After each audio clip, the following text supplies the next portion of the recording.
We, the jury, find the defendant, Ezra J. McCandless, guilty. That's why we're here, because you killed him, right?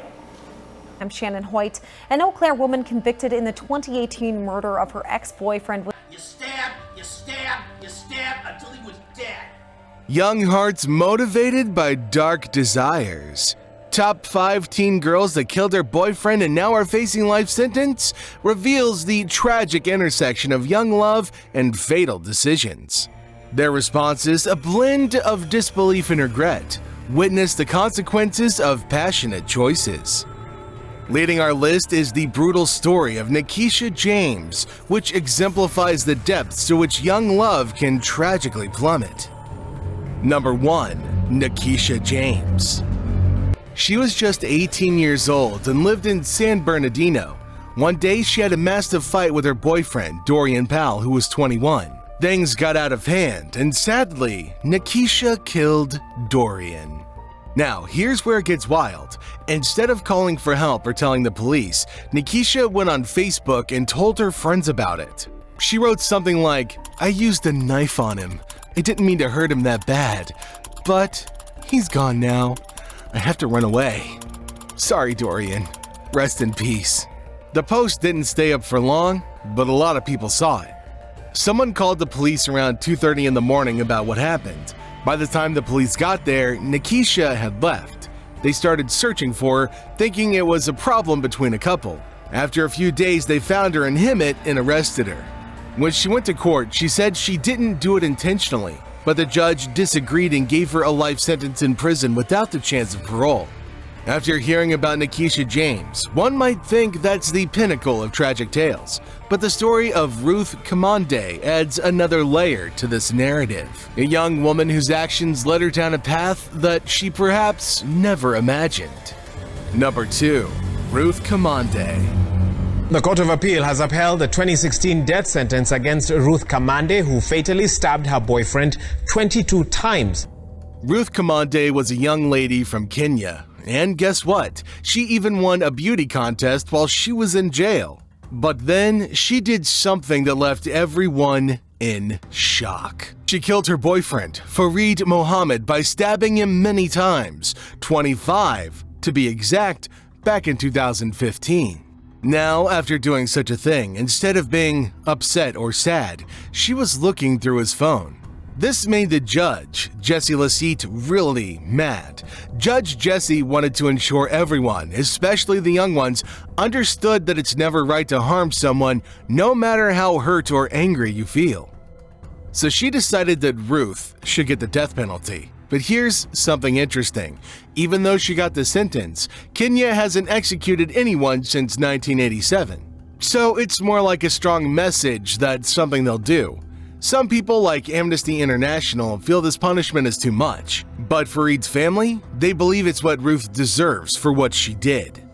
Following this incident, another girl, Kamia's story, highlights the devastating outcomes of love gone horribly wrong. Number 3. Kamia Gamet.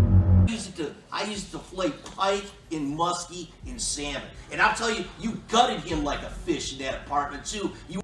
Kamia and her boyfriend, Marcel Hill, had a pretty rocky relationship. They met and things seemed good initially, but neighbors said they argued a lot. In 2018, something terrible happened. Marcel was found dead in his house. It wasn't a simple accident or anything of the like. He was hurt with numerous stab wounds. Now, here's the twist. At first, Kamia said she had nothing to do with it. She even showed the police her phone, saying she tried to call for help 3 times that night. But then the police found a camera with pictures of them from the day Marcel died. This made them think that Kamia was there when it happened. She changed her story several times, but the clues all pointed to her. When it was time for court, it was a big deal. In the end, Kamia was guilty of hurting Marcel intentionally. The judge, John McBain, believed that she did it. He decided she should spend her entire life in jail and never get out. The sad story shows us that sometimes love can turn bad and hurtful real fast. Now, if you're enjoying this story and want to hear more stories like this, then please press the bell icon, share with your friends, and don't forget to subscribe for more content. Thank you. following Kamiya's unsettling narrative to the enigmatic case of Jodi Arias, a name that resonates with controversy and heartbreak. Jodi Arias and Travis Alexander met in 2006 at a Las Vegas conference and started dating. It seemed like love at first sight, but their relationship had good and bad moments. They had arguments, but they also shared a really deep love for one another. By 2007, they decided to break up. Even after breaking up, they stayed in touch. Jodi moved to California, but she often visited Travis in Arizona. They still saw each other, but it was a secret. Then, in June 2018, Travis was found dead in his house. It was horrible. He also had numerous stab wounds. A bullet in his head and his throat had been cut. It looked like there had been a large fight before he died. Ma'am, were you crying when you were shooting him? Everyone started to think that Jodi did it. They found a camera at Travis's house with pictures of them from the day he died. At first, Jodi said she wasn't there. Then she told a story about two strangers coming in and hurting Travis. But later, she said she did hurt Travis, but only to protect herself. The entire thing became big news. Jodi tried to tell her side of the story in court, but many people didn't believe her. In 2013, the court decided she was guilty of killing Travis on purpose. She got a life sentence in jail and won't be allowed to leave. After solving the complexities of Jodi's story, we now move on to the tale of Ezra McCandless, a story steeped in mystery and emotion. Number 5. Ezra McCandless.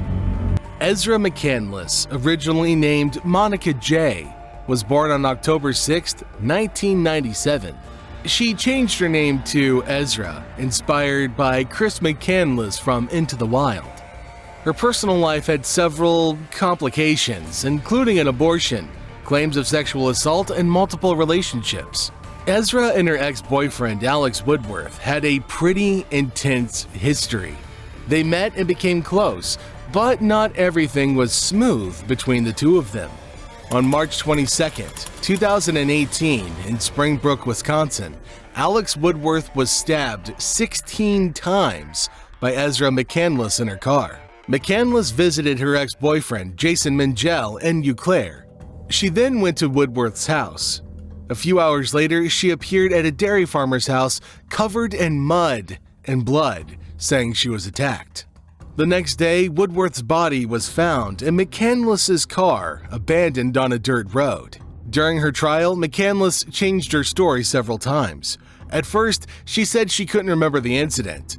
Later, she claimed Woodworth attacked her and even said he carved the word boy into her arm, which she later admitted she did herself. Peterson sentenced her to life in prison.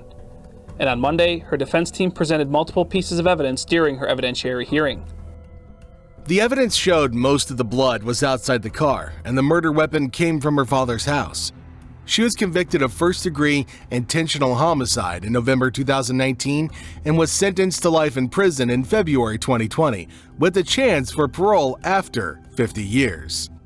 In relationships, love and trust are essential, but as we've seen, things can sometimes take unexpected and tragic turns. It's a reminder for all of us to be cautious and understanding and to seek help when things get rough. We'd love to hear your thoughts on these stories, so please don't be afraid to share them in the comment section down below. And as always, stay safe, take care of each other, and thank you very much for choosing to spend your time with us today. We'll see you in our next video.